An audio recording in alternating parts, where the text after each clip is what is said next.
different. Well, not crazy.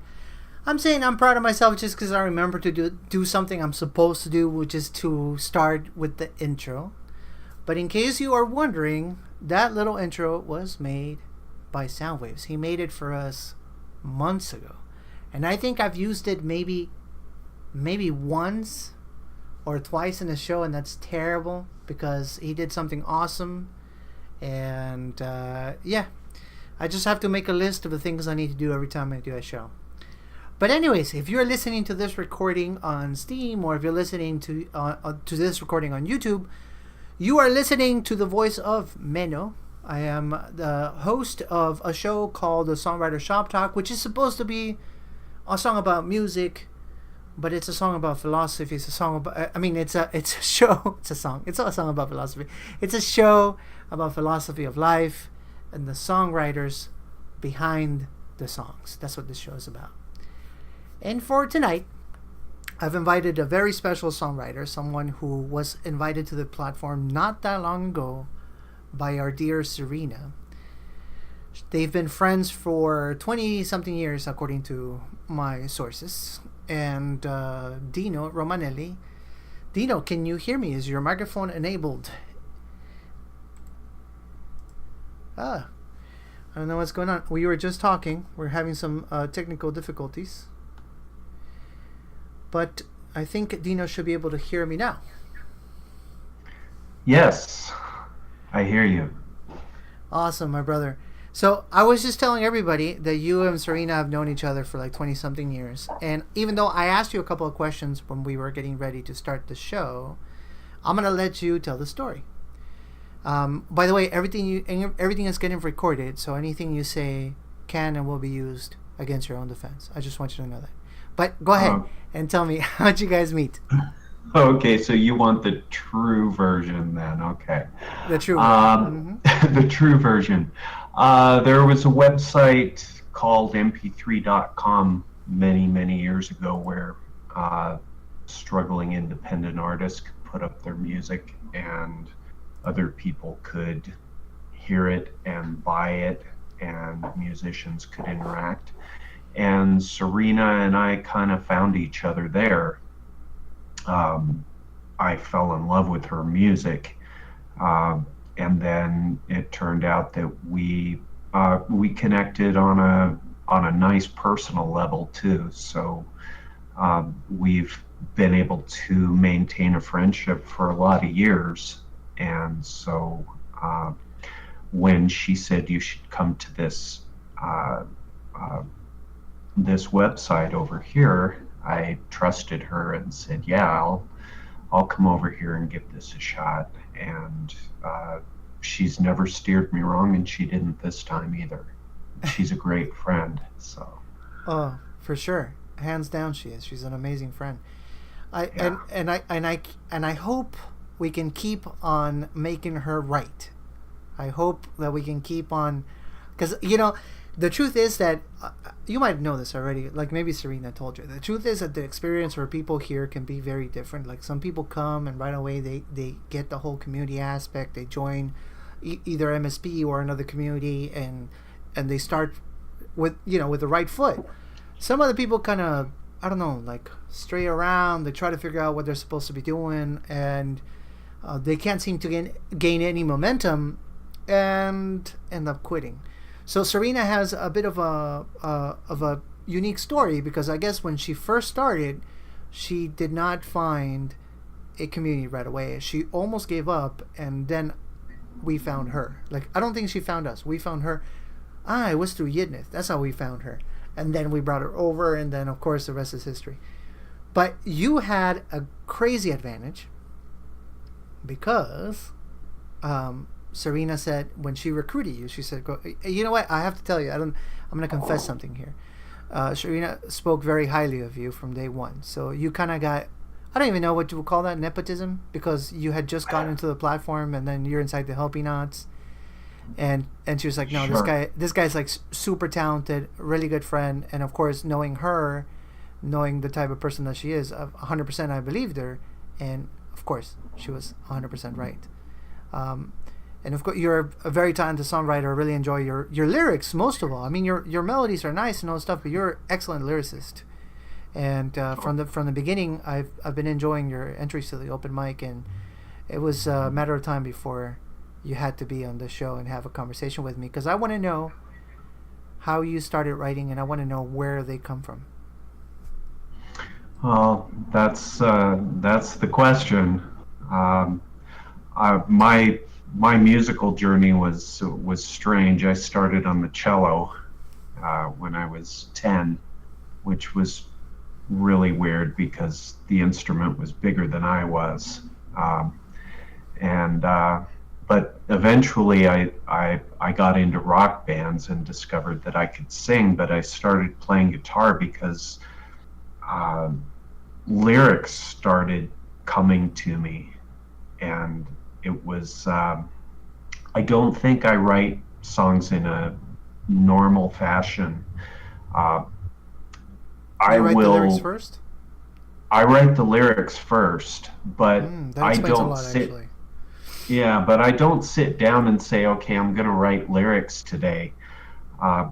It's kind of like getting hit in the head by a giant snowball with a rock inside of it. It happens really suddenly and really fast. And if I'm able to stop what I'm doing and sit down and start writing things down, I can come out with 3 or 4 songs in just a few minutes, and they'll be complete and they'll be exactly how I want them.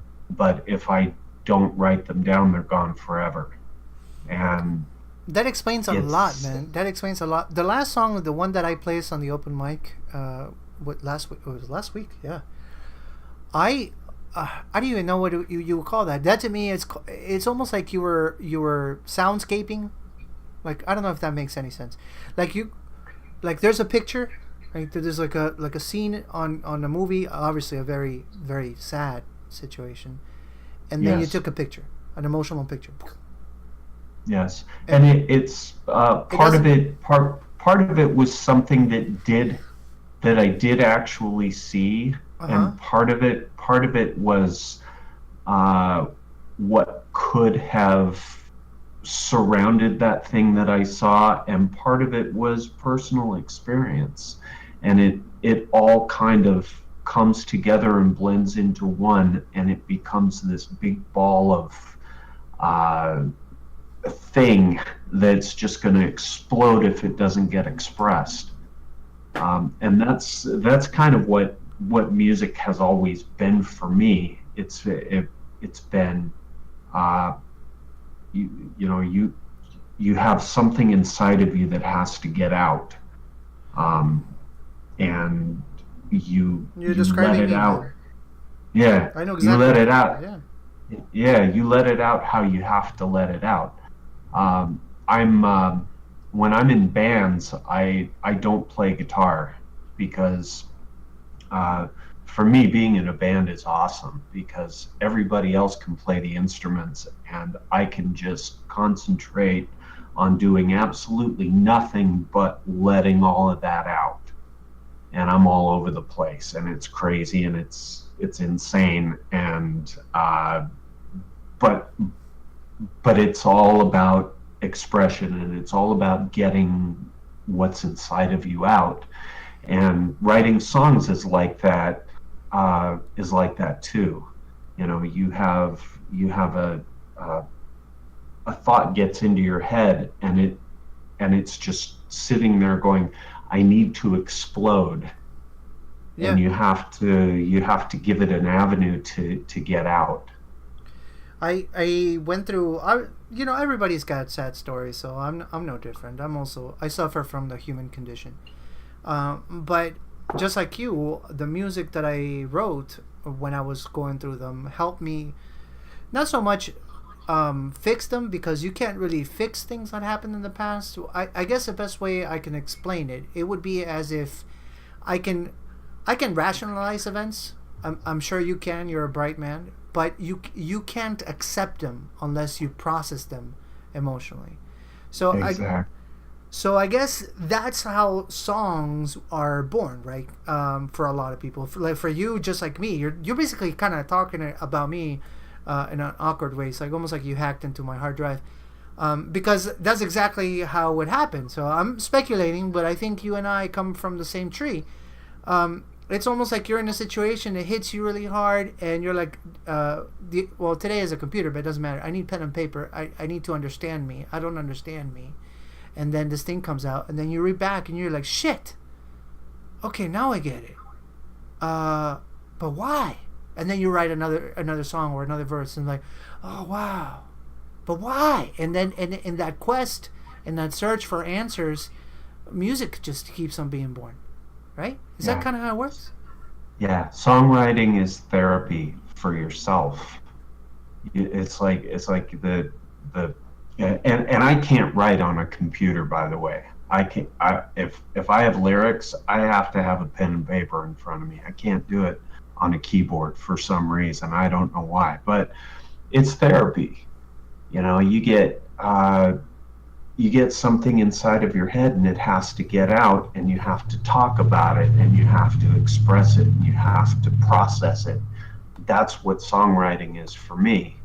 Uh, Letting things out, and processing the things that are inside of my head. And that if you hold things inside of yourself and you don't let them out, they can start hurting you, 100%. and they can be painful, and they can be negative to you. So for me, getting a song out is therapeutic, and it's better than the best therapist you could recommend to me, because I'm actually processing what's in my head in a way that I know really works for me. It's funny you said that, because I of course I agree, right? But I often don't understand how people that don't have a artistic outlet, and I'm not saying that to be mean. I'm saying that out of ignorance. I don't know how they cope, because I couldn't do it. Uh, Well, I think people who don't have the artistic gene uh, don't have the same problems processing things that we do. so you're saying that it's almost like a weakness turned into Yeah, something. I've thought about yeah, that too. Like, because a yeah. lot of songwriters are very empathic, and I know I sound like I'm being, like a negative Nancy, but that's not what I'm talking about. Um, No, I know.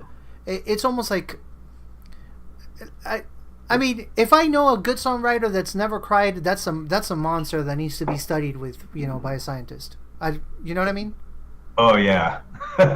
Like Oh yeah. like somebody can Yeah. emulate that emotion. I don't know. A lot of stuff that I see hits me hard, and even though it has nothing to do with me personally, uh, like a friend of a friend would have somebody in their life, pass away, and all of a sudden that's it. I'm like, boom, because all of a sudden I got all these. There's a snowball of emotions that start invading my heart. I'm like, okay, I started thinking about mortality. I started thinking about my finite time. I start thinking about the people that I've lost, and the snowballs into it. And it's not because I am a fatalist. It's not because I don't feel grateful. It's just because, I guess you could say that I'm I'm raw to how the world is, in all its colors and all its shades and all its beauty and all its pain. I'm sensitive to it. I can feel it. Yeah. So that's why the songs needed to be born. Like, because I don't know if I would have gone crazy without it. Maybe I would have gone crazy. Oh yeah. I'll tell you, the last song that I wrote, um, I I I finished it, I played it, I recorded it so I wouldn't forget it, and while I was playing it back, I I laid down on my couch in almost a fetal position listening to it and fell asleep crying. I mean, you know, Yeah. that happens. That's, because 100%. songs aren't just songs. They're part of who you are, and they're part of a really uh, deep core of who you really are. And if you're a songwriter, I think you're blessed with that, and you're cursed with that. And That's a good way to put it. yeah, to That's a good way to to put it. be yeah, to be able to get it out is the best thing in the world. I don't know if you have the same problem, because I mean, I know a lot of people that do, but I can't even write when I'm happy. Like if I am having a great day, like everything went perfect. Let's just say somebody goes, "So here you go. This never happened before, but I'm just putting it out there in case somebody gets some ideas. Here you go. Have one whole Bitcoin." I won't be able to write a freaking song that day. There's no way. I'll be so happy. It's like, I'll grab the guitar and maybe I'll play like silly heavy metal, but I won't write a song. Well, again, if you're in a good place and you're really happy and things are going smoothly, do you need therapy? Yeah, that's it. All right, listen, before we play the first song, because obviously you send me a lot, let me ask you something really quick, and then we'll play some music. Sure. I happen to know, Serena told me, that you used to be a DJ. Is that true? Back in the day? I've done some DJing. Yeah, was it in I'm gonna assume traditional radio, or did you do like internet DJing? It was some internet stuff. Yeah. Oh man, and the reason why I'm bringing that up, I'm kind of putting you in the spot a little bit, is because we're always looking for DJs to take over, different time slots on MSP. So Sure. if you have any ideas, something that you want to do, here's the reason why I say this, because I rather have like MSP, and I'm sure everybody that participates on MSP is going to agree with me. I rather have back-to-back live shows all day than have playbacks. And I know that's going to sound like horrible, because I'm throwing sand and the people in people's eyes, like the ones that do playbacks. I get it. Sometimes you're off, sometimes you can't do it, and all this stuff. But people hear one connection. They want real people on the radio. They like talking. They like interacting. That's what they like. So playbacks are great, but they don't have the magic. They Sure. lack the magic. So I think the next step on the growth of our community, so that MSP can be amazing, is very much so going to be connected to awesome shows that are happening 24/7. And once that happens, it's going to be really hard to get a spot on MSP. So we're still Sure. early in the game, and if you have experience, and if you've done it before, if you feel comfortable, which obviously I can hear that you do, if you feel comfortable talking on the radio, then I would suggest you give it a go. Yeah, I would love to. I'd love to put something together and see how it flies. Thank you, Ron. Thank you, my brother. Well, let's play some music then. Let's hear some of Dino. Dino sent me a bunch of tracks. I have a bunch of stuff from his album. I don't know exactly what we're gonna play, because he actually sent me some live tracks, and I kind of maybe we'll do one and one. Dino, I am going to play, and you tell me if I'm right. I am going to play, because I liked it myself. There's a song here called "Standing Still" that I really enjoyed. Nice. Okay. Yeah, so I wanted to play that one. You want to say something about that song, what you were feeling when you were writing it, or you want to talk about it after we play the song? Well, I'll try to introduce it a little bit. It was kind of my John Lennon in India, standing on a mountain, trying to sound as spiritual as possible. But there's it's a very spiritual song, I think, and I agree. The world spins on around me. Our are you standing still? You know, it's things are going on around you, and there's a lot to take in, and you know, if you're not careful, you're going to miss a whole lot of things. So. That's exactly the message I got. That's exactly the message I got. Well, that's good, man. I think I understand you. I think that's pretty cool. You know, so there's some writers where I go like, I have an interpretation of the song, and then they tell me their interpretation. I'm like, yeah, I was way off. But not you. This is awesome. All right, so this song is called Standing Still. I'm going to move you to the other room, my brother, so you can listen to, and then I'll bring you right back. Sounds good.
Twisted visions, burning sky. Ask no questions, wonder why. Dark and lonely, empty dreams. See no future, silence screams.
Twisted in bed, vultures circle round my head. Fornicate me with your mind, reading softly, love is blind.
freaking awesome track. I really enjoyed it.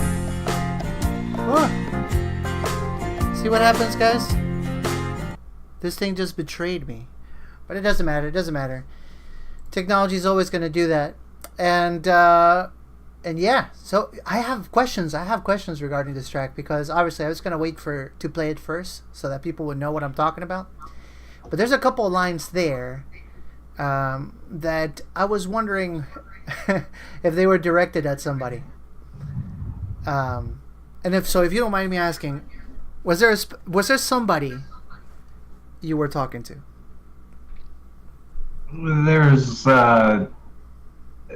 There's always somebody that I'm talking to. And yeah,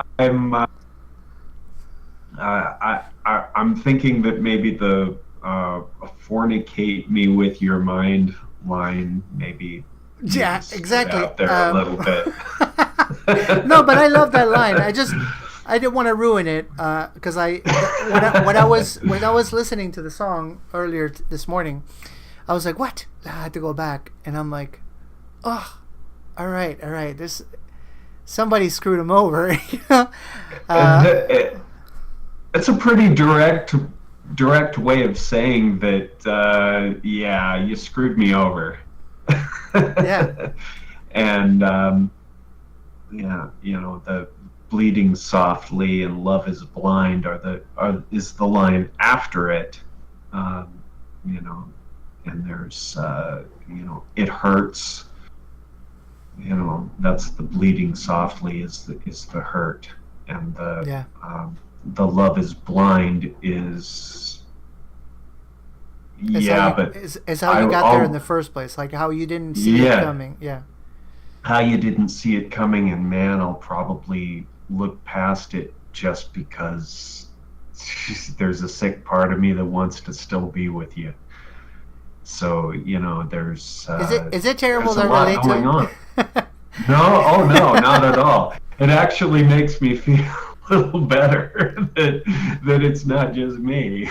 No, I mean, because maybe not all guys, but I mean possibly all guys and women too. We've had unhealthy relationships. We had one-sided relationships that we gave so much, and then the other person just took, and then one day we were done giving. So. Yeah. Hey, not that I want to interrupt this conversation. It's going great. I just want to say really quick, tonight, Crystal is not on the show with me. And of course, I miss her dearly. My dear friend, she's dealing with some stuff right now. So if you guys see her on chat right now, send her your love. She's being a super mom like she always is. She's going through some rough times. But as she has overcome everything before, she will overcome yet again. So send her your love, tell her you love her, give her some strength, and she's going to make it through. And yeah, I just wanted to say that real quick because I want to take advantage of the fact that she's in there right now. I don't think she's listening, but it doesn't matter because it's for you guys. So you guys can tell her how an amazing mother she is and all she does for her little babies. But back to our conversation, my friend. We were talking about this. Of course, I relate. I've been there too. I think I wrote a whole album about a specific relationship. I'm serious too. There's my first album was about one relationship, and 18 songs came out of there, and then we picked 11 that made it to the final cut. So when I was listening to this morning, I listened to that line, and I'm like, oh, wait, let me go back. Aha. Oh yeah, yeah. I'll tell you. There's a relationship from back in the early '90s that I still write songs about. I mean, it's a well.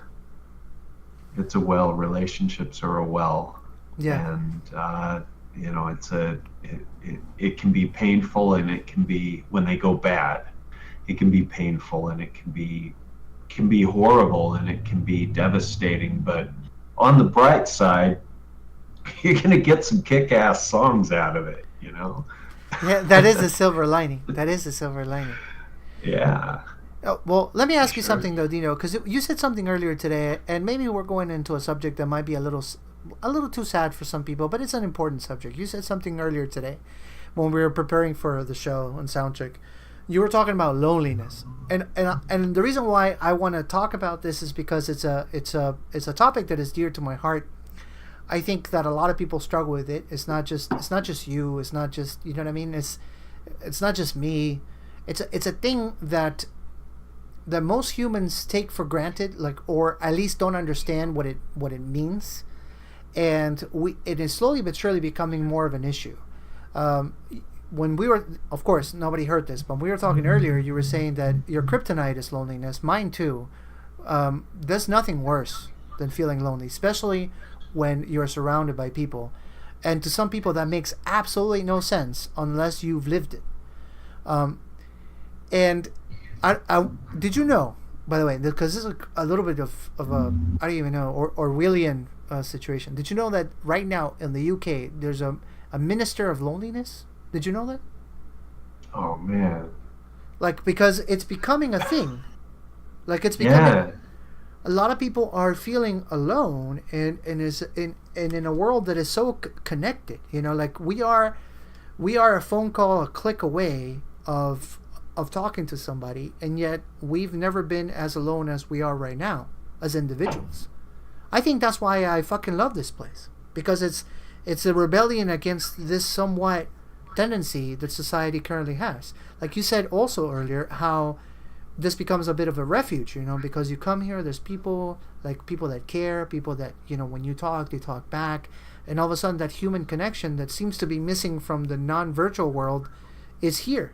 And that's an interesting observation, because logically it doesn't make too much sense. It makes total sense to me. And you know, yeah, loneliness is the biggest thing for me, because like I told you, life throws you curveballs all day long, and you know, I'll have money problems, I'll have car problems, I'll have problems with my job, I'll have, you know, just everything, and I can deal with all of it. I can figure out a way and make everything in life work. But at the end of the day, if there's no one to share it with, that's what gets me. That's what just absolutely tears me up. And it's so I think that having a place like this is so important to, and you know, there may be people here who are feeling this and they don't let it on. I'm not afraid to say, hey, loneliness sucks, and I hate it, and I have a lot of it, and I want it to go away. So hi everybody. You know, hi everybody, talk to me please, because you know, I could definitely use it. But you're not alone, brother. That's the whole point. Like you said, you're not afraid. Well, the truth of the matter is, a lot of people are feeling lonely in the world, not just here, in the world, and they feel shame about it. You know, I think that's a terrible emotion to connect to that. You know, it's almost like, all right, so I know I'm feeling alone. And you know what? I think it's especially hard for men, and some lady might jump on my throat right now, and the reason why I say that is because they teach us, right? They teach men that we're supposed to be tough. They go like, hey, you know, Nathan has a stupid little saying, but it's funny, but it's true, because that's what they teach us. Like, drink a cup of cement, something like that, and harden up. You know, they teach men since we're little, you know, no, be a freaking man. Like, don't be having some emotional BS and all this stuff. You got to be tough. And we're supposed to be tough, right? So we try to deny these things. We try to say, hey, listen, I know that I'm not supposed to be emotional. I know I'm not supposed to cry. I want to, but I'm not, because I'm a man. And we connect our sexuality to something that has nothing to do with it, which is, you know, the ability to be vulnerable, the ability to share something very intimate. That's not connected to sexuality. It's not like if I tell a fellow brother, hey, I love you, all of a sudden I'm not a man anymore. Like, I just turned gay. Like, there's no connection there. But somehow, some way, uh, society, maybe through some mimetic things, some distortions, and possibly some religious influence, deemed all those things not manly, and there we are. And Anka's asking, and I know she's being sardonic, men are tough, because we're not. We're just as. It's not a men thing in a sense that there's nothing genetically that makes us tougher. We are just imposed. Yeah, yeah, we're all emotional noodles. We are just imposed the fact that we're supposed to be tough. So, like, admitting that you're not is deemed as a flaw. Like, you're not. Oh, you're not. You know what I mean? You're not performing. You're not doing what you're supposed to do. And there's a heavy cost to that thing. Oh, I've gone well beyond the point of the desire to not appear manly, because loneliness sucks, and there's nothing good about it, and there's nothing manly about being lonely and hiding it from the world. Hiding it from your friends, hiding it from your family. If you're lonely, you need to let people know that you're lonely, and you need to let people know that you're hurting, so that people can help you, and so that you can help yourself. Because again, if you're holding things inside of you, they become toxic, and they can hurt you, and they can kill you. You have to, if you're feeling something, let it out. And loneliness is just as important a feeling as feeling happy and feeling good about yourself. Loneliness is important. It's not a good feeling, but it's important to let people know that you're feeling these things. Because if you don't, it's never going to change, and it's never going to get better. 100%. Nathan just said something interesting. He said, "I've often been more lonely in a relationship than when I'm single. Where I happily relate to the whole world." And that's exactly it. He just said something that is key. Relate to the world. That is key to the loneliness piece. Because I guess what happens is, in today's society, right? It seems like we're living in this. We're living in a time where things have an expiration date. You know, we're like, oh, something breaks, you replace it. Oh, you want something, then you go get it. Oh, you want to see something, then you click it. And like everything has instant access. Everything has instant quote unquote satisfaction, right? So what ends up happening is that the connection with another human being, maybe it is subconscious. Of course, I'm not saying like somebody does this on purpose because they're evil. Becomes almost for granted kind of deal. Like, oh, it's like, yeah, you know, I haven't spoken to a friend, but he's just a click away, so I'm not going to make the effort. And then we start isolating ourselves in this little islands, and all of a sudden we have not shared, just like you're saying, we have not shared the things that we're feeling.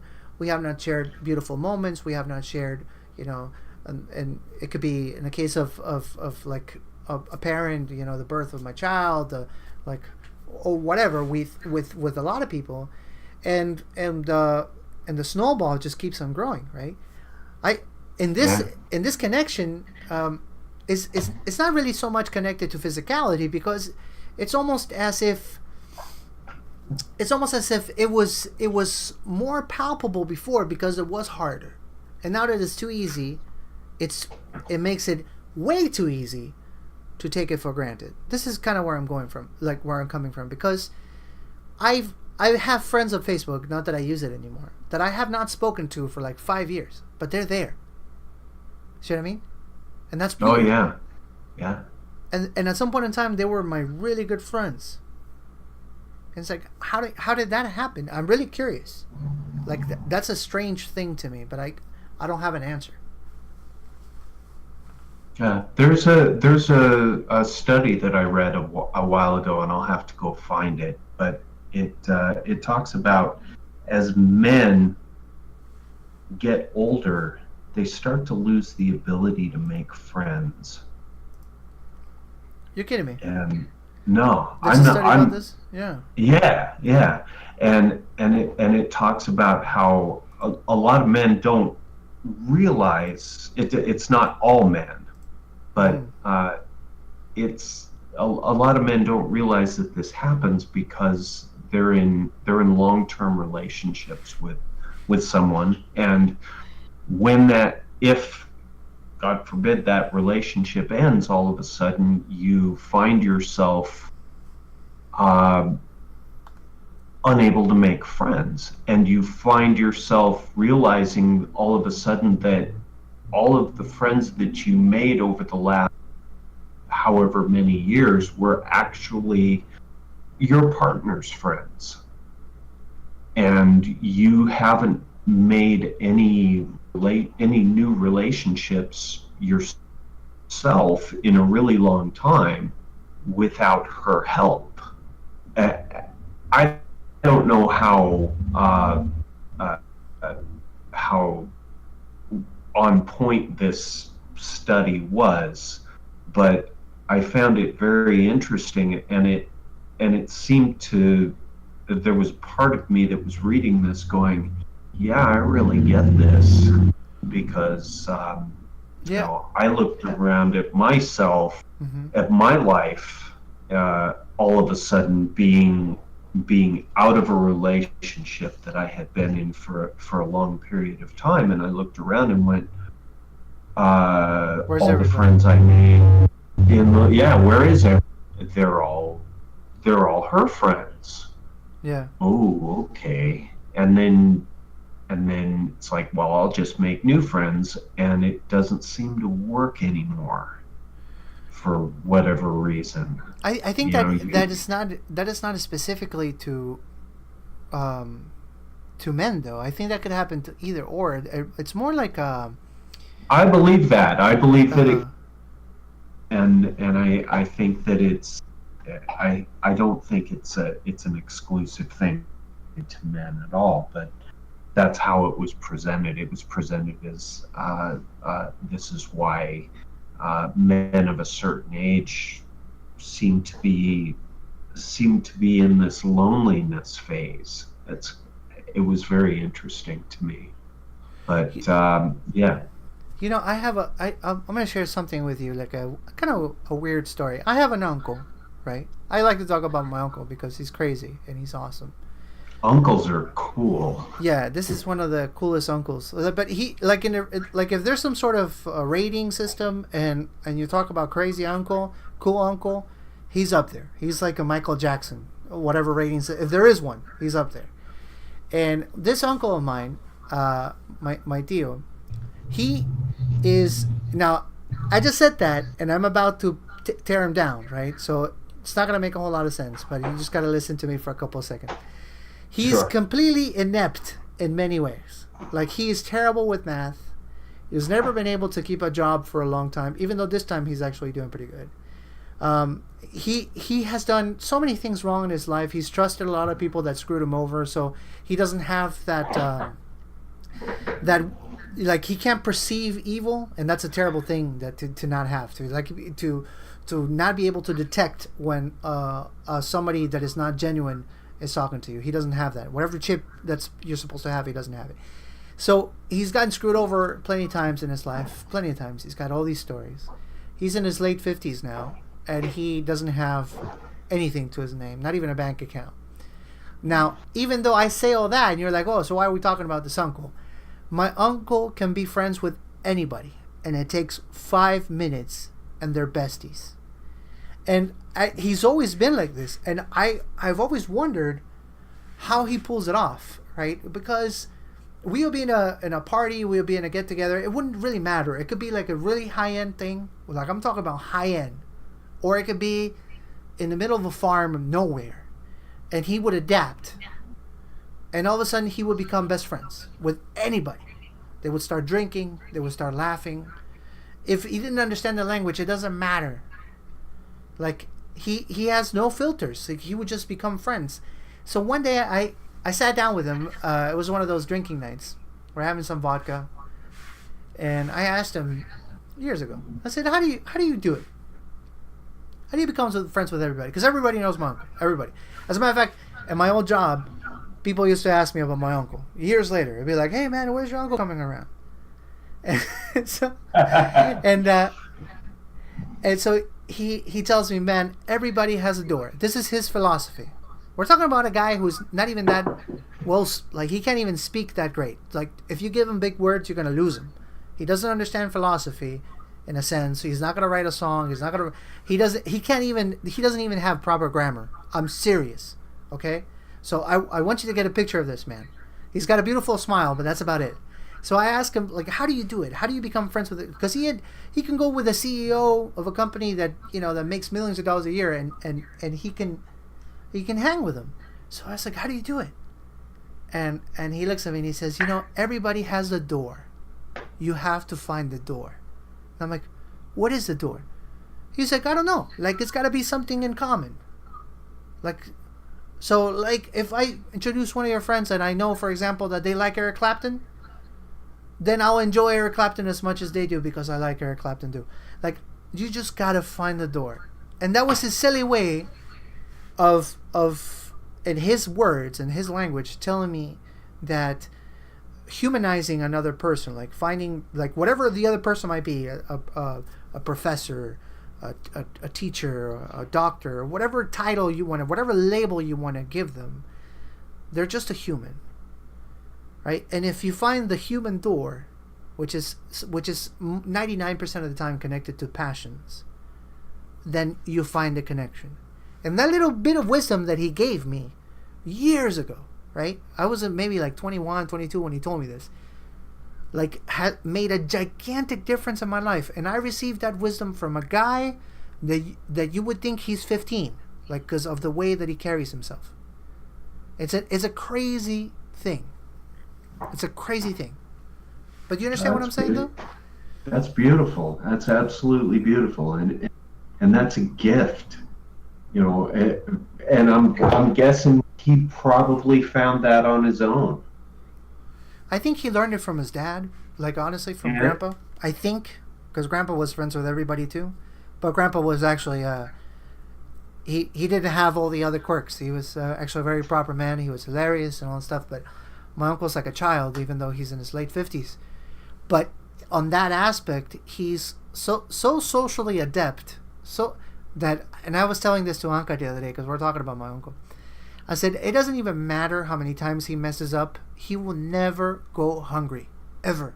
He will never not have a roof over his head. It doesn't matter if he destroys everything he owns. Because there's always going to be somebody who loves him that is going to be like, okay, you fucked up, but here's my plate of food. Here's my shirt.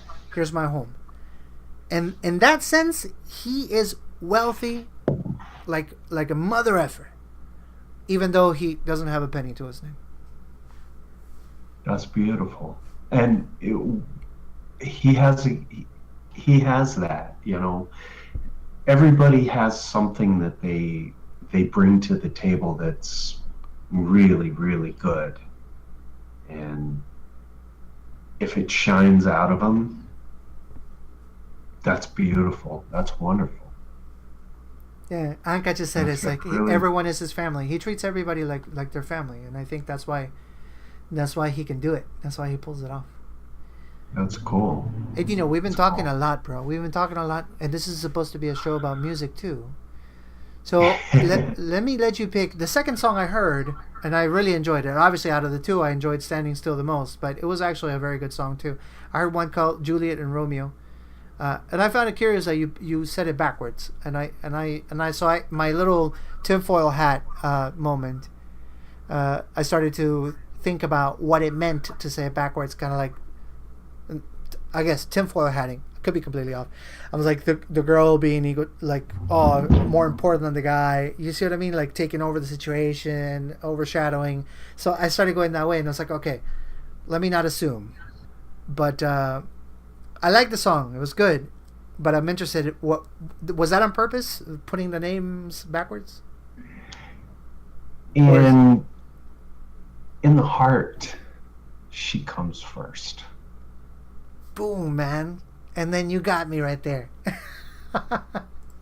And then you got me. Awesome. That might be the only intro we need. That might be it. There you go. All right, so this song is called Juliet and Romeo. So I'm going to move you back to the audience, Dino, and I'll bring you back after the song is over. Cool deal.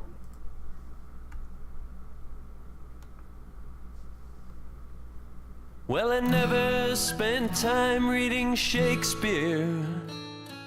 Ophelia would never regret.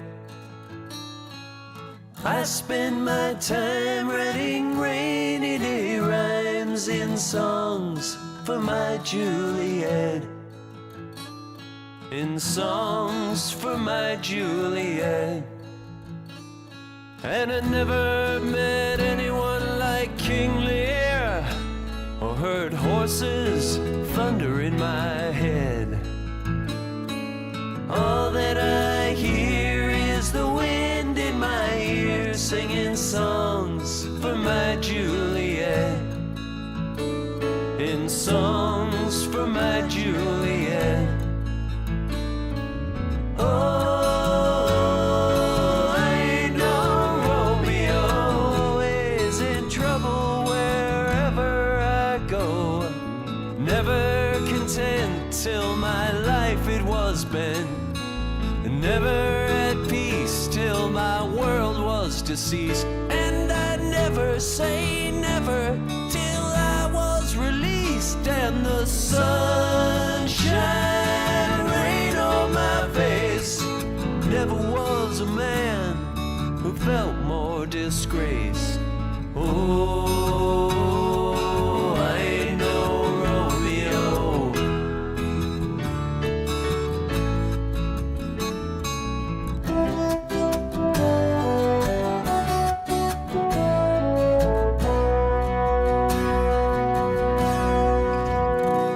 And whenever I feel the hands of fear grasping the dagger of Macbeth, I remember the grace of my Juliet's face as she smiled and slipped into death. She smiled and she slipped into death.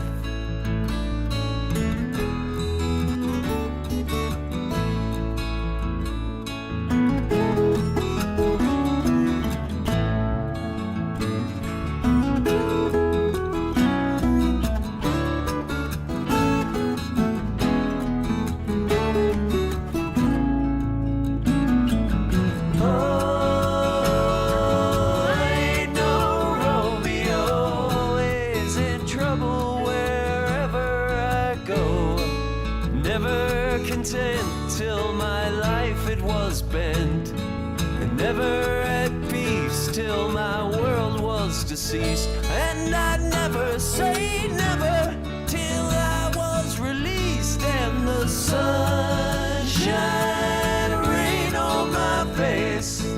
Never was a man who felt more disgraced. Oh, I know Romeo.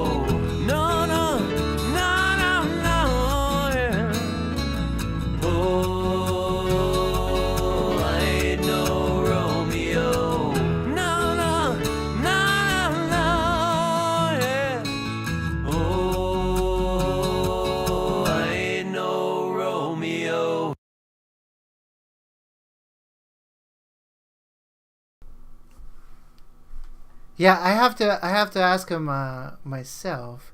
I'm just saying it reminds her of something. I here's what I think of when I was listening to that song this morning. I told you I got to listen to these two, and I kind of picked them because of the names, which is kind of weird. I find it's one part of my game. It's like, oh, let me see if the name is I guess because I focus so much on naming my own songs. But when I was listening to this song, I could not help but to listen to or imagine like I was listening to Fleetwood Mac and a little bit of the 70s music that I love. So, do you have like somebody you were inspired by style-wise for doing this kind of production, or it's just You weren't even thinking about it. Everybody, absolutely everybody. I'm a huge listener of music. I listen to tons of music. I have like 2,500 CDs, which is another sickness that we'll address at another time. But as important as original music is to me, the music of other people is equally as important to me. There is music all over the world that speaks to me and leaves its mark on me. And I love to play other people's songs, and I love to listen to other people's songs. And those songs, I'm not ashamed of or afraid to let the music of other people seep into what I do. I think it's important for me to let my influences in and let them out in my writing. I'm all for that. No, for sure. I kept on thinking of I think it was it Bob Dylan? I think it was Bob Dylan that said very cleverly that there's no such thing as original music. It's just not letting people know your sources. Have you ever heard that quote? Bob Dylan's a wise man.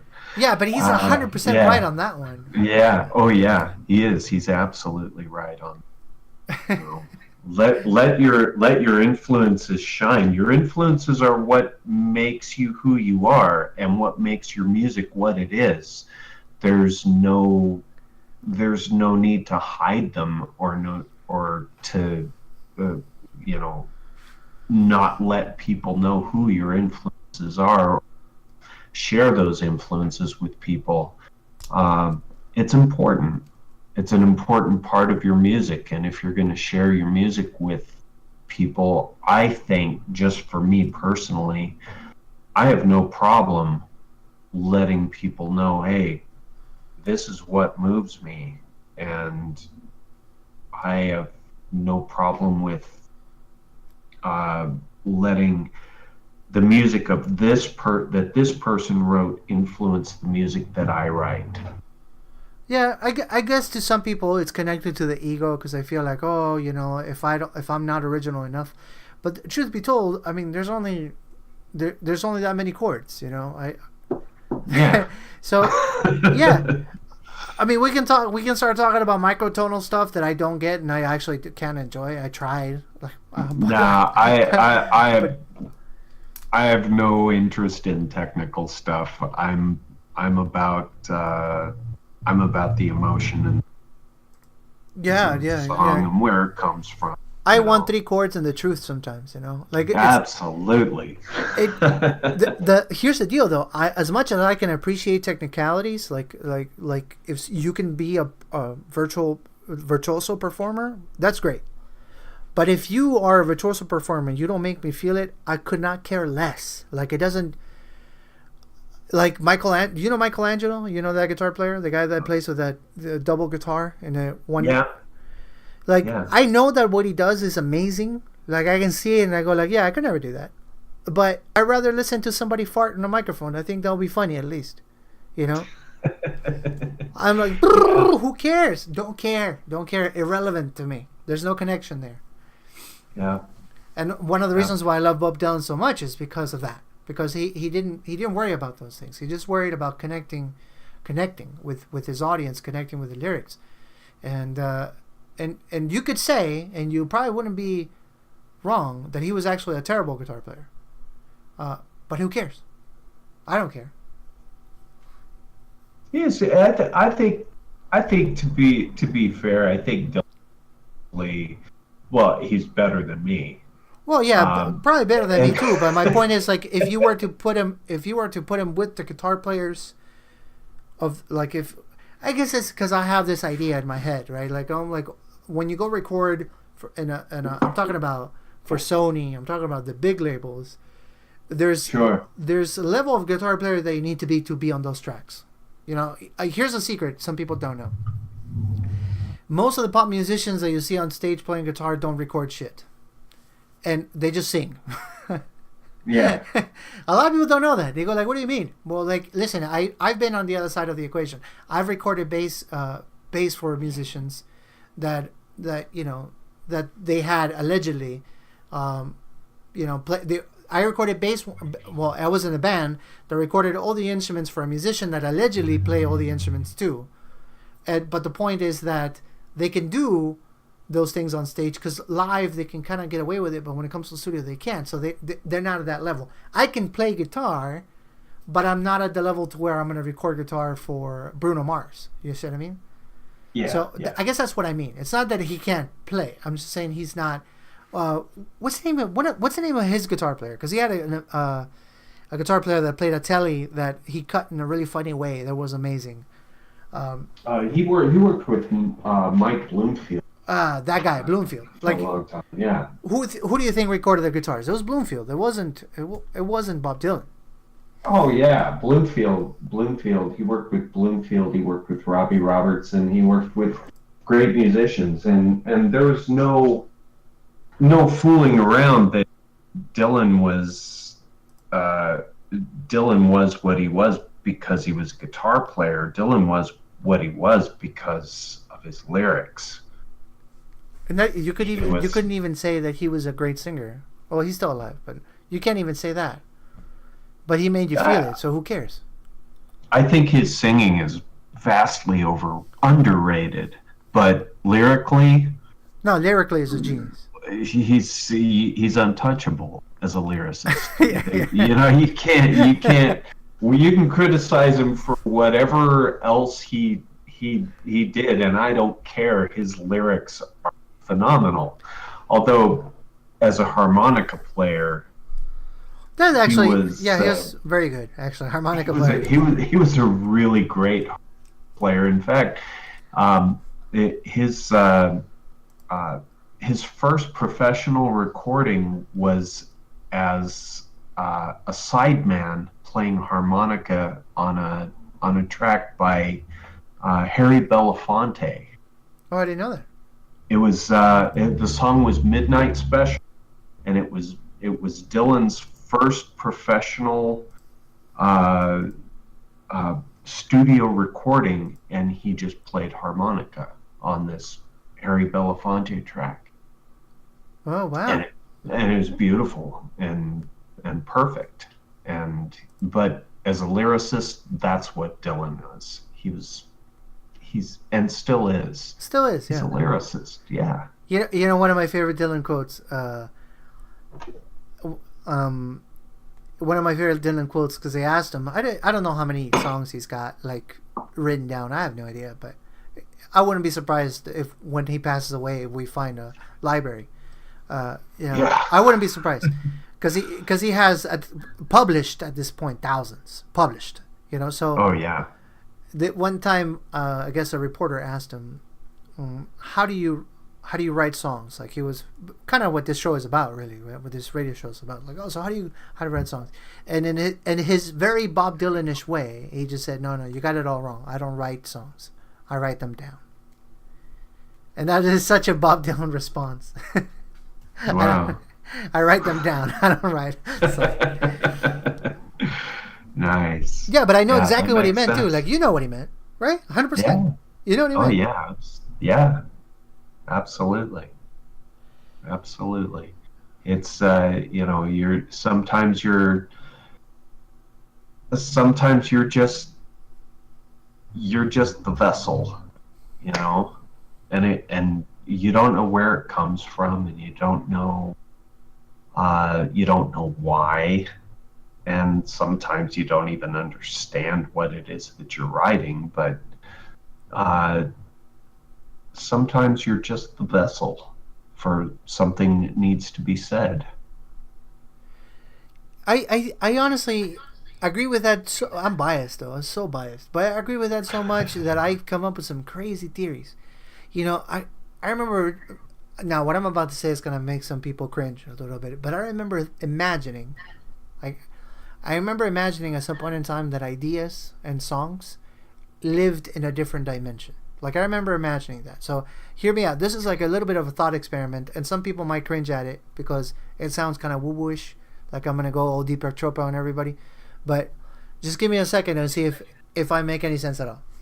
Sure. I was thinking about this a long time ago. I was thinking, what happens sometimes that you will have an idea, right? You think of a product idea, or you think of a song, or you think of a poem, or whatever it is, and you know this song, this idea doesn't exist. Like you know it. Like you look for it. Now we have the advantage of doing things on the internet, so we can go look it up, and it doesn't exist.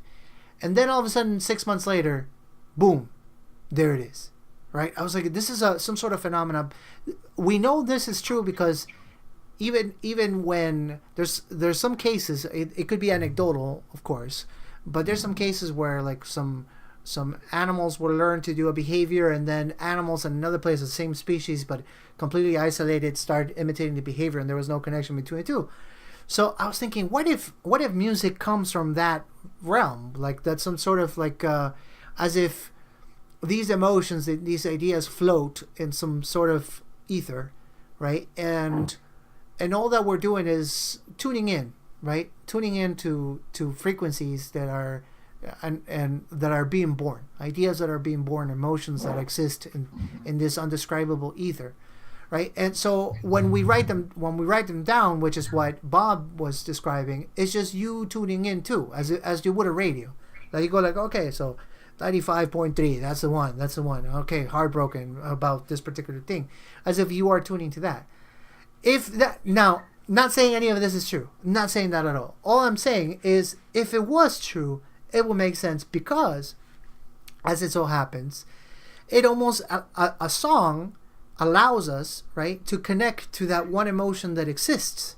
The emotion's already there, and so all of a sudden a well-crafted song, a well-crafted lyrics allows us to all of a sudden tune in, put the 91.3 or whatever it is equivalent in the emotional spectrum, and be able to engulf ourselves, like bask, really, that's the word, in those emotions that for some reason were hidden from us, as if they were floating on a cloud somewhere. And I know I'm being extremely vague because I don't understand it. I'm just, and then all of a sudden somebody's craft, somebody's art allowed you to connect to the antenna equivalent and tune into it, and then through that experience you feel what the songwriter felt, you feel what the person experienced, and you also partake on the healing, you partake in all these other things. And if this was true, it would be a eureka moment for me. I'd be like, aha, I knew it, because it couldn't be just like simple math. Like I can't subscribe to the idea. I have a hard time, and I'm not saying it's not, because I just don't know. But I have a hard time subscribing to the idea. They go like, oh, here's the math. I'll explain it to you. If you use the word love more than 3 times under 20 seconds, then the hypothalamus or whatever. I don't subscribe to any of that. and you become air supply. But yeah, I get it. What? You don't like air supply? I like air supply. I get what you're saying there, and I think that oh man, I had it right there. There's an awesome quote there. Bob Dylan. For those who are listening to the recording, because you can't see the chat, you can see the text, but you can't see pictures. There's a Bob Dylan picture right now on the audience, and it says, "Behind every beautiful thing, there's been some kind of pain." Right. I agree 150%. 150%. Yeah. That is so accurate. Yeah, that's beautiful. And it's right. It's not only beautiful, it's 100% correct. Listen, my brother, we got a lot of songs that we can go through, so why don't we play another tune, and then we'll talk some more when we get back. What do you think about that? Is that a plan? That sounds great, man. There's another song I got here. I got it all queued up, good to go, called Wouldn't Be Right. You want to introduce the song a little bit, tell me what it's all about? This one I didn't hear, so I anything I say would be made up. You have to tell me. This is a really interesting song because it's very personal. I was in a band called 13th Floor many years ago, and one of the guitar players in the band submitted a cassette tape full of songs that he wanted the band to try out and play, and they were just terrible. All of these songs were just terrible, but there was this one little piece that he called Wouldn't Be Right, and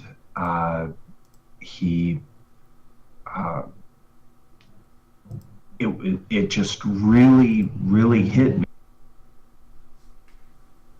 It's like, yeah, this is something. There's something really great here, and I kind of built it around him because it was his idea. So I was thinking in terms of, how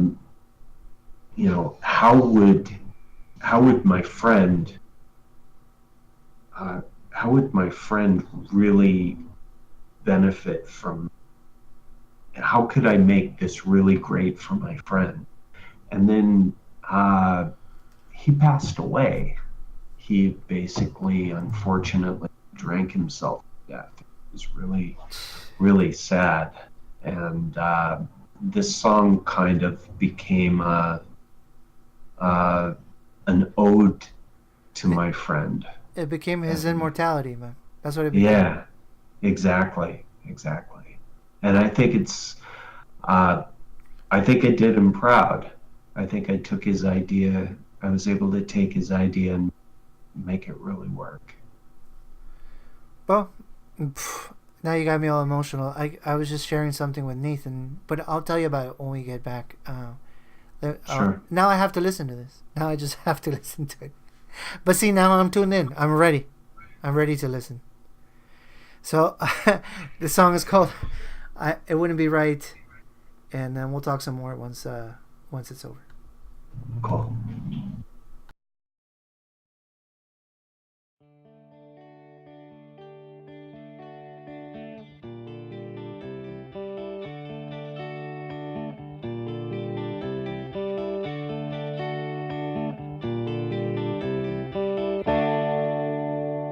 If I couldn't tell you just how I feel now, it just wouldn't be right. And if you think that sometimes I don't love you, you know it ain't right. Did I stand up and act real stupid? Did I start a fight?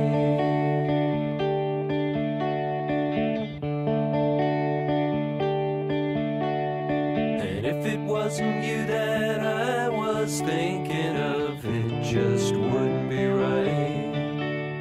And if I sleep alone and dream of someone else, you know it ain't right. Did I stand up and act real stupid? Did I start a fight? Tell me how you feel. Have I been gone too long now? Is this for real? How does it make you feel? How does it make you feel?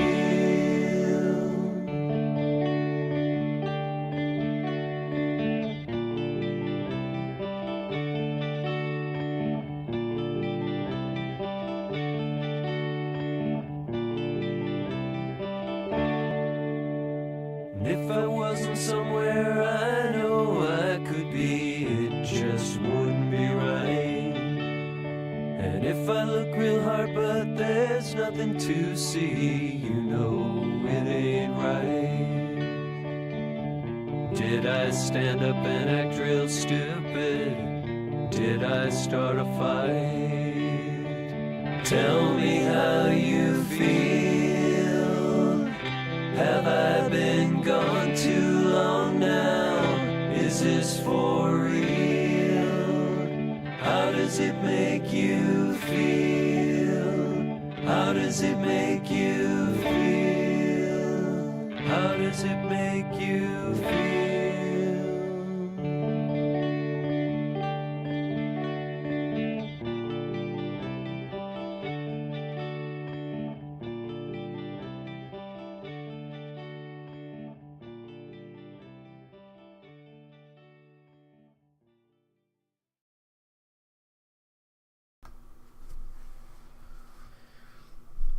Well, it's not like I didn't know that Dino is a badass, a badass lyricist. I knew that. Honestly, Dino, I have to say, as much I kind of predicted this show. I was telling Anka right before we started doing the show, like actually, not only right before, maybe in the morning. I was like, tonight's gonna be one of those special shows. It's gonna be a show about introspection. Like it's gonna be a voyage into the self, and it was not gonna be a show about, hey man, this is like, oh, it's awesome, let's get drunk and all, none of that silly stuff. There was gonna be anything superfluous happening the whole time, and I kind of knew that from just a few of your songs that I had read the lyrics to and listened to, and I kind of knew. I feel like I know you, man. Like we're not officially friends, but we are. Like I declare you, my friend. And I think that's kind of magical. That's the magic of writing music, of getting to know somebody like that. Because we don't have to put facades. It's not like I am not this guy in a professional setting that is trying to sell you something. You're not doing you're not doing that either. That makes me really happy. It really does. That makes it, all worthwhile. Thank you very much. Really. The Gate to Introspection. That should be the name of the next album. Well, I was going to go with Greatest Volume 2, but yeah, I'll consider that. Yeah, I was listening to it too, thinking of Pink Floyd. I definitely heard some Pink Floyd in there. I'm going to assume you're also an Alan Parsons fan, because some of the stuff I hear in the background reminds me of those arrangements as well. Yeah, there's some Alan Parsons there. There's some Pink Floyd, and with that song, really, the way that I did the vocals, it was a tribute, because my friend Tom, who started the song, was a huge Beatles fan, and so I wanted to double track the lead vocal on verses, because that was such a Beatles thing. Got you. No, that makes sense. Yeah, and so that's why I did it that way, and it turned out to be so much better than the version with just the single vocal on the verses. Yeah. I really like the way it turned out, and most importantly, I feel that he was thumbs up on it. It's funny you say that. You talk about this. It's almost as if, again, like you've been hacking into some of the things I've been thinking about lately, because I don't like talking about this stuff like randomly.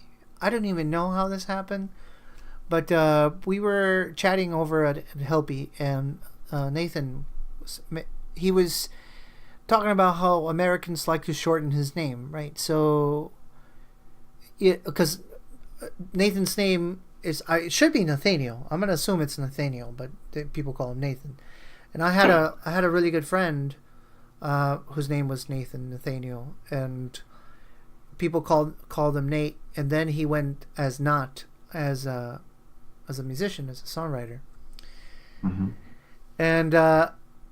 And he is one of those guys that really influenced me as a musician, as a songwriter, in more ways that I could describe accurately, because when I was trying to connect to my weird ether cloud I was describing earlier, I was struggling. I had a lot of I didn't know what you call it, like self-judgment, kind of like, no, that sounds stupid, no, that sounds like I'm naive, no, that sounds, you know what I mean, like I had all that weird self-imposed block. And when I met Nate, my friend Nate, he kind of showed me how to get over that bump. I saw him, write beautiful songs with 3 chords and the truth, and not worry about, oh, I'm just using a G, and he would say, don't worry about that shit, like, you just let it come out and all this stuff. And I wouldn't be a songwriter if it wasn't for him. I really believe that.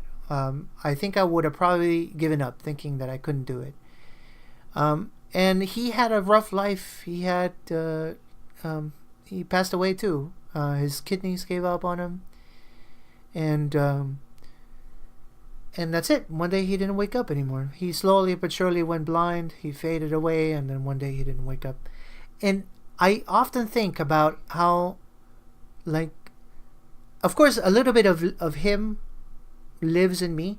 Like, there's not only the love that we shared as friends, but, you know, the musical influence, the things that he taught me, even if he didn't know he was teaching me. I still remember a lot of his songs. There's a lot of his songs that he never recorded that I play every now and then, that they're inside my heart. And Sure. and I kept on thinking, like, man, that's I think that is the if there's one thing I want to do. So, and I'm only coming around to this subject, or I'm talking about this because it's kind of what you did. If there's one thing that I want to do before I kick the bucket, is immortalize him on a track somewhere, because he didn't get to. You know what I mean? Like, there's a couple of recordings out there, not great recordings, but he had so many good songs. And I keep on saying, yeah, I need to do it. I need to make sure he's not forgotten. Not to say I'm gonna succeed, but I'm gonna give it my best try. You know? No, you know what? Paying tribute is paying tribute, and if you put it out there and it's from the heart, it's gold. It's golden, and it's what you intend it to be. You know, if it's a tribute to your friend and it means something to you, it's gonna touch somebody, and if it touches anybody, then it's golden. Yeah, it's a win. Absolutely. I need to get to it. You know, there was a time where I had a full-blown studio. I had, you know, the monitors, the microphones, the stands, you name it. I set up a studio. When I was younger, I decided, this is it. I'm gonna be a musician, and I ended up moving into and I'm not even kidding. I ended up moving into a warehouse that didn't even have a full bathroom, just so that I can be a musician. And I could have all my instruments and my drum sets, and I could record all my songs there. And we finished 3 albums when I was living in that warehouse. But then I wanted to adult, because I was like, you know what? I think I really need to have a bathroom now. And then I adulted. And after I adulted, I sold a lot of my gear over the years. Just like everybody else, just like you. I've made some decisions, some good, some bad, but in the bad ones, lost a lot of gear. And my studio right now is non-existent. I have like one microphone, which is the one I'm using, a USB microphone, and that's it. And eventually I'm going to build it back up, and I'm going to get to record this stuff, because I have so many songs still that I haven't written, you know. And they're in there. I know that they are. Like today, honestly, I think if I had my studio back up, I would be writing something in the middle of the night, you know, because it's one of those days. So I need to do it, and this is the year. There's a year when that's going to happen. Cool. Do you have a studio yourself at home? I do not. I have an acoustic guitar that sits next to me when I'm sitting at my computer at all times, and that's it. And if I had a studio, I wouldn't know what to do with it. I'm about as technically savvy as an ant. I have no talent in, but I can make the songs, and engineers find it really interesting to work with me, because my direction to them as a producer is, make it sound like I'm standing on a rock, or this is what I'm hearing in my head. There's a bird flying about 100 feet under an airplane. Can you do that? you just I don't know. but I'm not technically sound at all. That But actually, it's so funny you say that. Anka just said, make it sound brown. That's actually a thing. I think she said that because I told her that Van Halen says that. Like, he likes his guitar to sound brown. Uh, nice. and, and so it's hilarious because it's true. Because, not to say that I know what he means by it. I know he's saying it. But I have these things. Like, if you were to ask me to describe certain sounds, I would say some hilarious things too, and I'm not trying to be funny, you know, because some sounds are undescribable. Like if I had to describe, for example, Joe Cocker, how do you describe that voice? Like, you give it a try. How do you describe him? Um, if I woke up at 2 o'clock in the morning, well, if I rose from bed at 2 o'clock in the morning and was still asleep and started singing completely from the soul, that would kind of be what it would sound like, I guess. That's a good description. If I said, by the way, if you guys don't know who this is, Joe Cocker was he passed away already. He was a singer that he would perform with a cigar and a whiskey, and his voice was destroyed, but it was beautiful. And so the way I would say it is, the way I describe it is like, man, give me that chainsaw that I love. So Yeah. somebody who's not a musician would probably look at me and be like, dude, are you like doing drugs? Like, what does that mean? It's like, it's like a beautiful chainsaw. But Yeah. that's And what and if it tore me. Like when he would just, like, wow, that's it. It opened my chest. I felt it. It was beautiful. Yeah, but if you've ever seen footage of Joe Cocker perform, that's where you really get how absolutely from the soul everything he did on stage was, because there was no he was completely unchained on stage. 100%.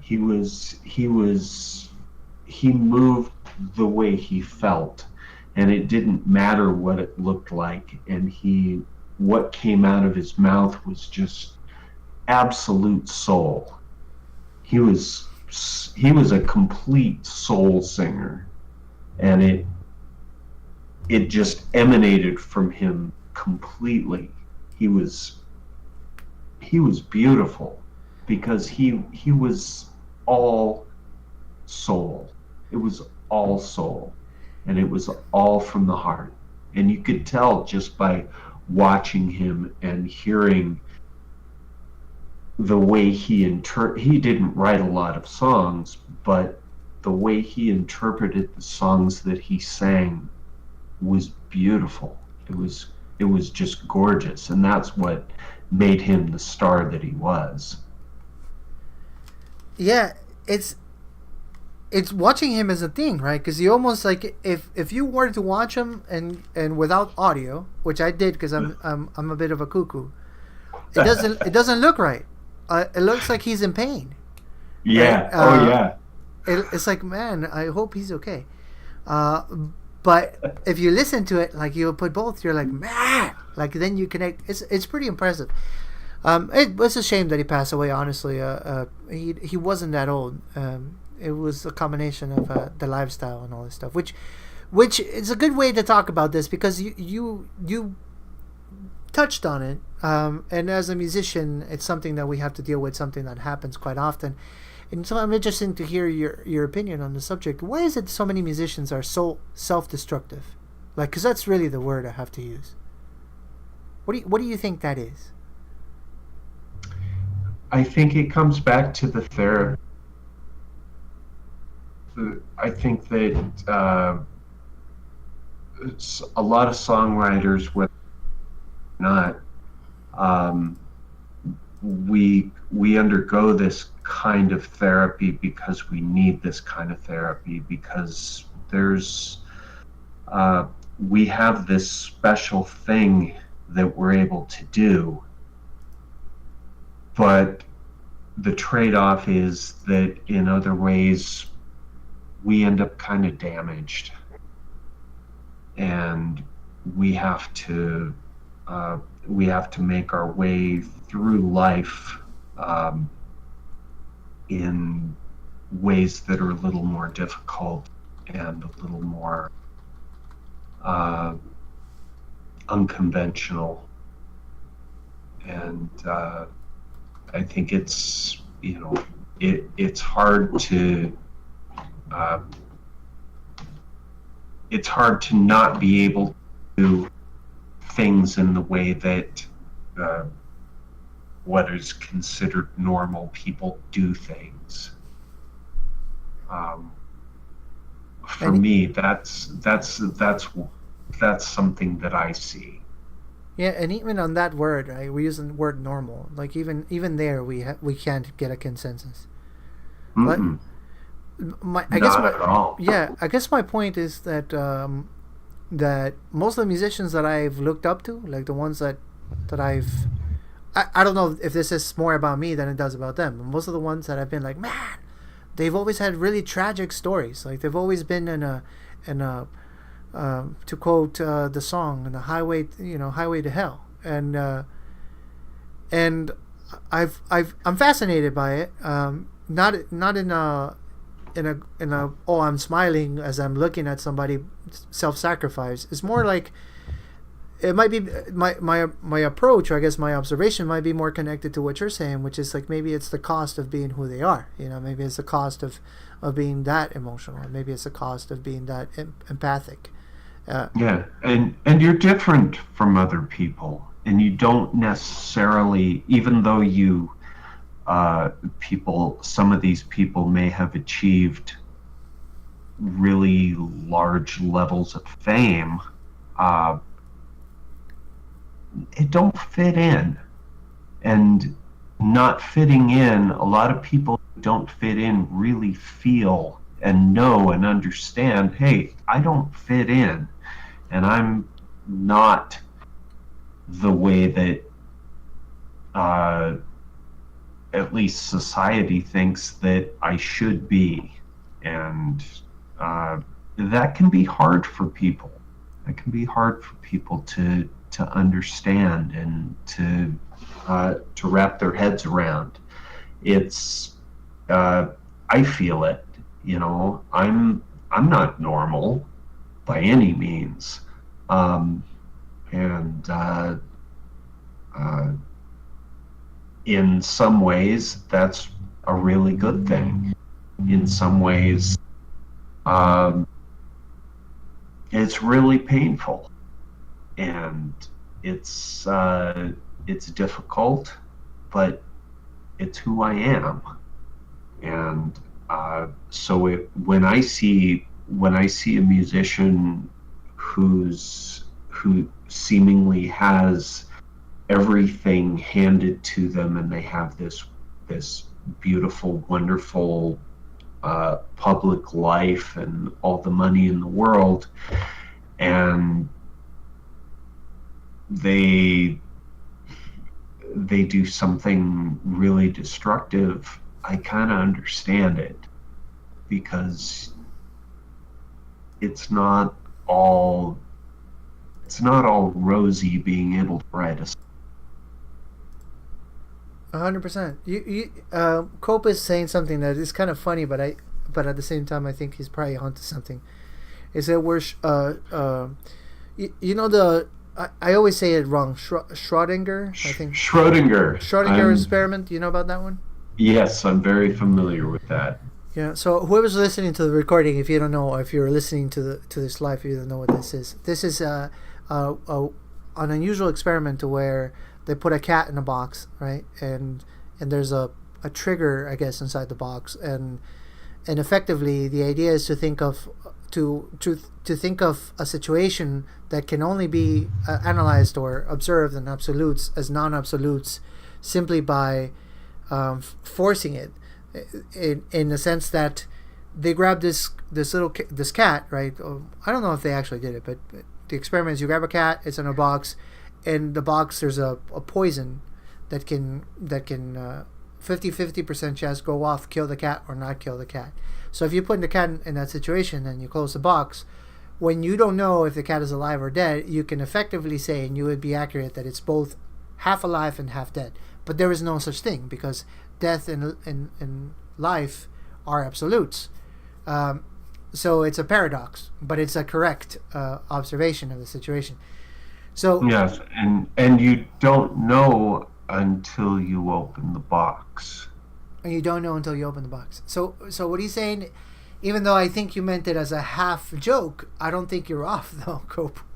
That we are like Schrodinger in that sense, that they both fit and don't fit in. I think that's pretty accurate. Honestly, it feels right.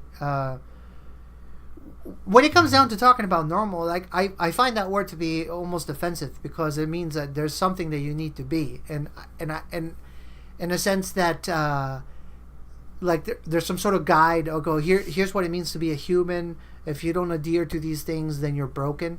Like a lot of people can take it like that, and I don't think you should feel any guilt, or anybody should feel any guilt for being who they are. You know, whether it's extremely empathic or emotional, whatever it is you want to call it. You are who you are, and you have to learn how to love that person. But I understand what you mean by it. I completely understand it. I've been there myself. Yeah, it's a legitimate statement. Well, if you just came up with that, Cope, I love it. So yeah, if you just came up with it, write it down. Try not to forget it. We just needed 3 chords. That's right. I'm gonna quote him on that one. There you go. Yeah. There you go. That's pretty awesome. Well, we got more music to play, my brother, and we still got 20 minutes of the show. And since we have so much music, I want to be able to play them. All the songs have been great. So there's a song here called "American Beauty" that you also sent me. Why don't we play that one? What is that one all about? That's a really interesting. That one actually really wrote itself. Oh yeah. Yeah. I love those. And the lyrics are actually what happened.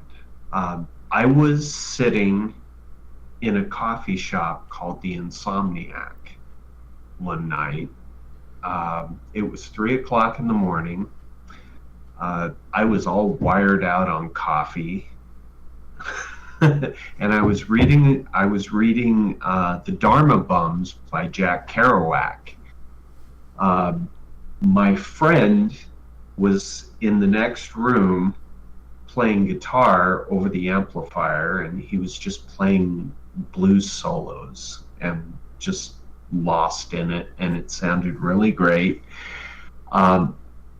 And this girl walked in.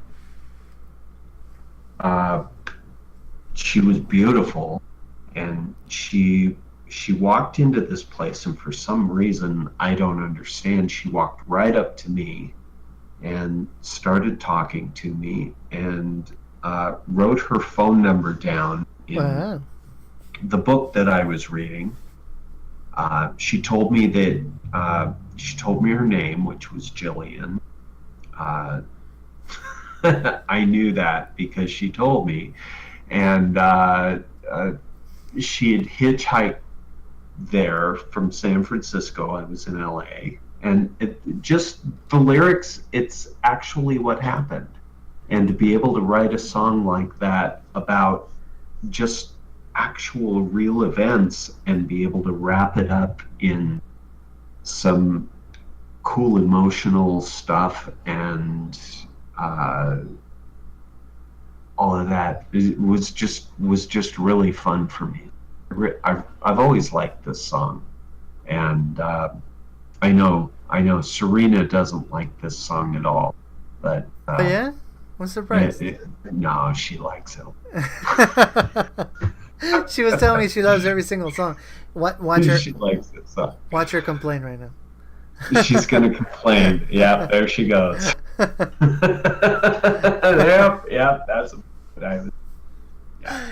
All right, so here you go. This is Dino Romanelli, and the song is called "American Beauty."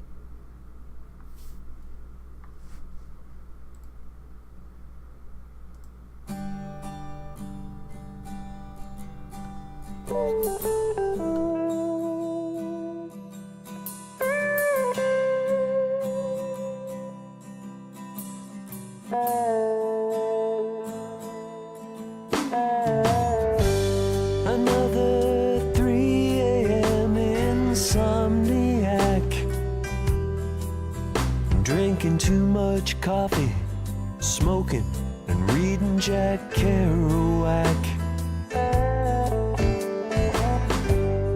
listening to the guitar play blues for my soul, hanging in the shadows at the table way in the back. Then in from the night she came, my heart beat thunder, my blood burst right into flame. She was beautiful in black, she was. I know I'll never be the same. Oh, no, no. And her name was Jillian. I know because she told me so. She hitched a ride here just last weekend. She came from San Francisco.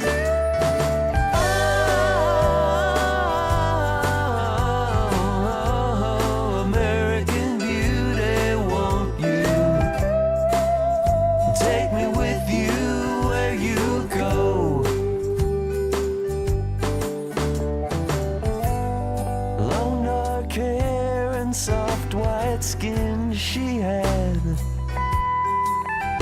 When she looked at me, I knew I never wanted anything so bad. American beauty, she is all that it takes. Lord, and that girl drives me mad.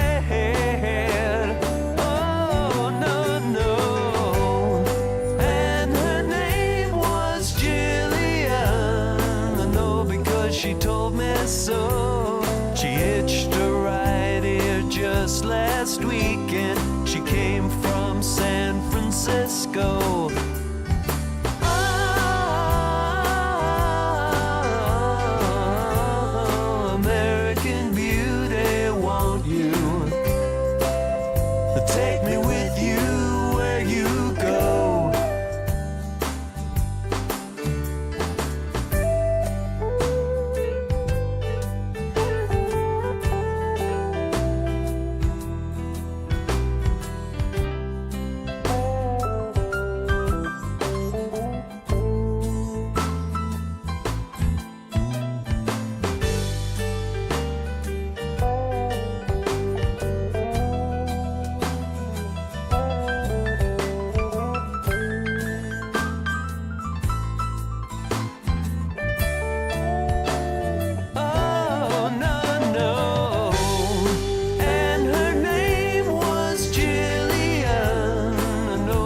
She told me so. She hitched a ride here just last weekend. She came from San Francisco. Oh,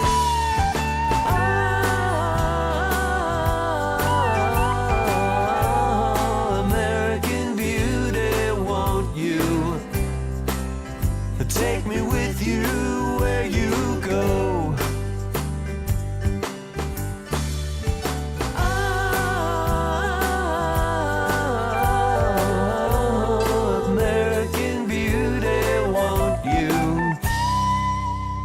Take me with you where you go.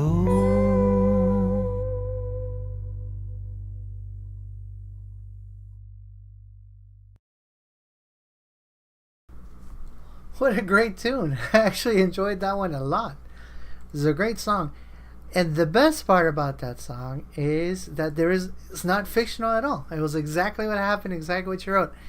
That makes it even better. I mean, even if it was fictional, it's a great song. But because you just told me exactly what happened, Makes it even better.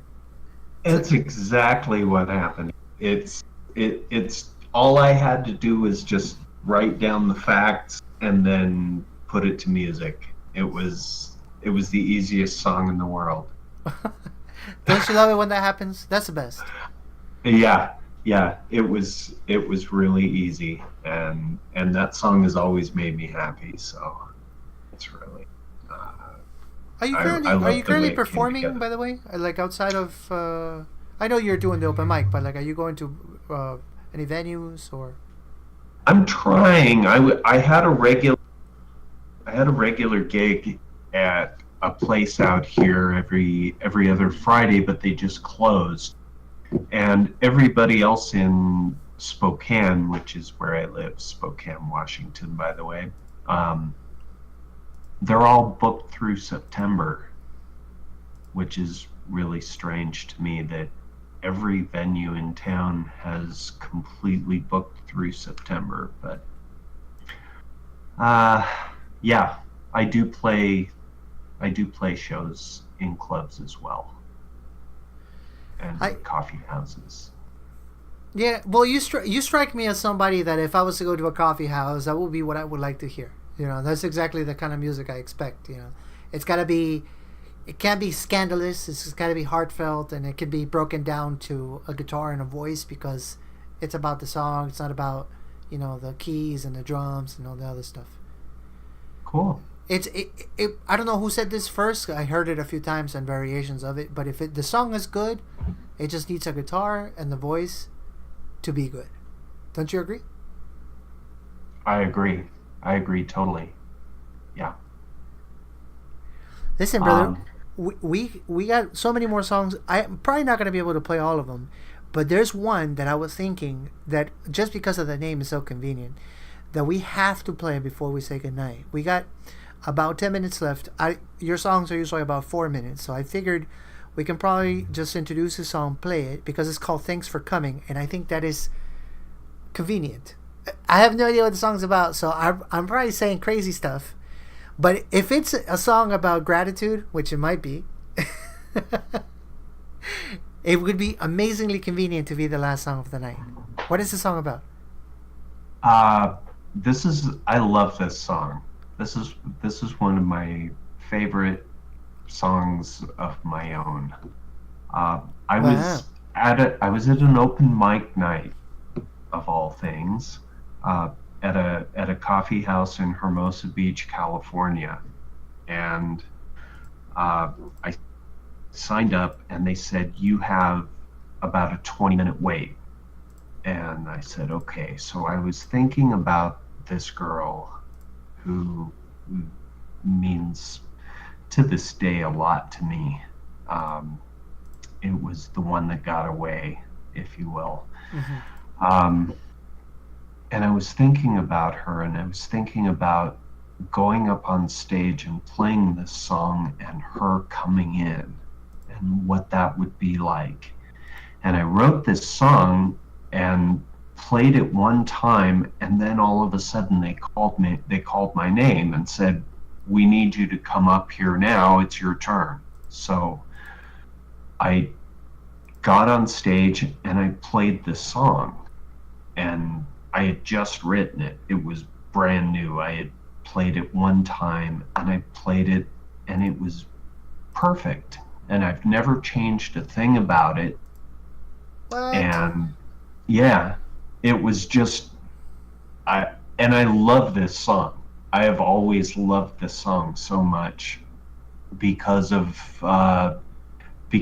her, mostly because I'm a damn romantic at heart, and because of the way it just came together in the circumstance. And so it was written at an open mic night with the hopes that she would show up while I was playing. Wow, man. Well, now if I was, you know how I can make everybody angry right now? If I was to say, okay, we're not gonna listen to that one, then we're gonna listen.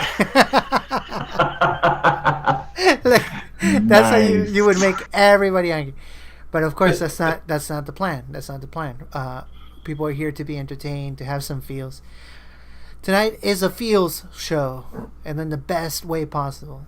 So let's do this. Let's listen. This song is called "Thanks for Coming," and of course, my guest, if you haven't been listening, or if you skipped all the way to the end because you're one of those people, my guest is Dino Romanelli. And here we go. I'm gonna move you back into the audience, brother. Thanks.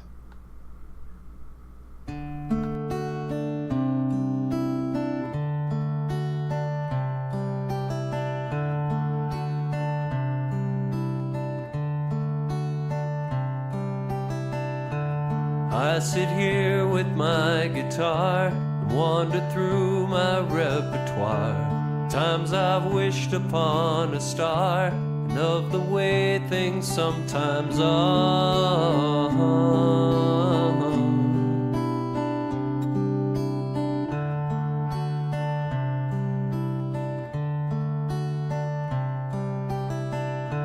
I'm just about to play some song I learned in days of yore. Stop and my heart hits the floor when you walk in the door.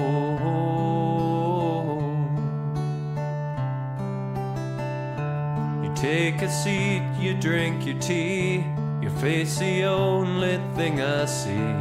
This is the place I've longed to be, smiling at you, smiling at me.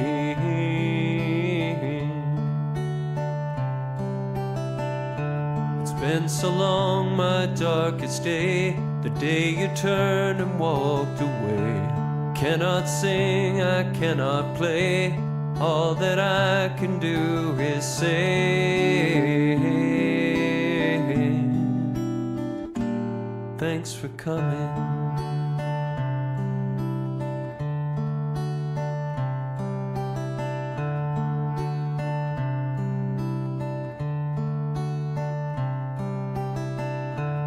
Then I pick up my guitar, sing the song I sing for you. Sing of lonely lovers' cries, and love for you so strong and true.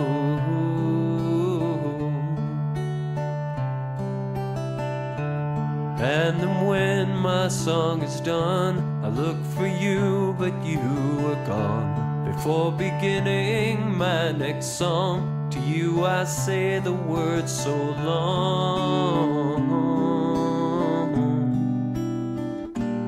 Thanks for coming.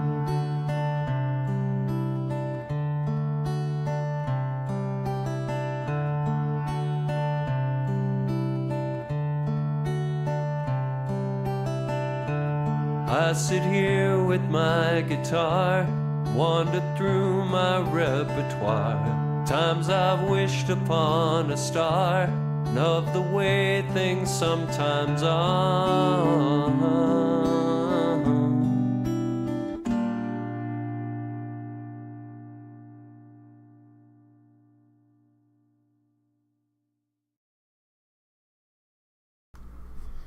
Aha! This song is one of those songs. But you know what, though? I know the trick. This is the trick, guys. We just been bamboozled. I'll tell you what the trick is. The trick is you leave it hanging, and then you have to play it again. Yeah. Because I was like, man, what happened? Things are coming. Nah! She left, and that's what she did. That's how she was, and that's how things ended. Things ended with her up in the air, and it was never resolved, and she was beautiful, and she's never even heard that song. Wow. So, yeah. Wow. This is why I continually say all the time that the best music is not on the radios. I say it all the time because it's true, man. I mean, I always bash on reggaeton once every single show, so this is I'm gonna do it right at the end. You know, the crap that plays. But yeah, man, this is the kind of music that that hits you in the feels. You know, my brother, we're getting ready to end the show. There's only 3 minutes left, and I want you to say your final words and kind of anything you want to say, really. Like I really enjoyed your entry to the open mic. I hope you continue, and I hope that this place becomes not only somewhere where you can make some money and all this stuff, because that's important, of course. Like you said, we got to pay the bills, but somewhere where you can find deep meaning in the music that you write and in the things you have to say, because you have to say a lot, man. There's a lot for you to say still. Well, thank you, Menno, and I thank you a whole lot for making me feel welcome here, and like this is a place that I can be who I am and flourish. Yeah, I'll play you guys songs, and I'll cookies and stuff, and I really love it here, and I love the vibe here, and I hope that this works for me and for everybody else here. I'm so happy that thank you, Serena, turned me onto this place, and I hope that I can grow here, and I hope to get to know a lot of you, and I hope to make some friends. You already are, brother. You already are. I'm really grateful that you're here. I'm really grateful that we had this show. It went over my expectations. I knew it was going to be good. I didn't know it was going to be this good. And that's awesome. I had a lot of fun, but more importantly, I learned a lot. And I think that's priceless. I learned a lot about you. I learned about life. I'm always a student. So, anyways, I want to say before the recording ends, because they're about to get kicked out, that you guys, if you're listening to this and recording, you're not here, you missed out of the conversation. But we do this every single Wednesday night. Thank you so much, Dino, for coming to the show. Thank you to everybody who showed up, who was here, participating of this conversation with me and with Dino. We love you all. I hope that next week can be as good as this one. It's going to be a tough act to follow, but I'll try my best. And this is Menno signing out. I love you all. Night loves.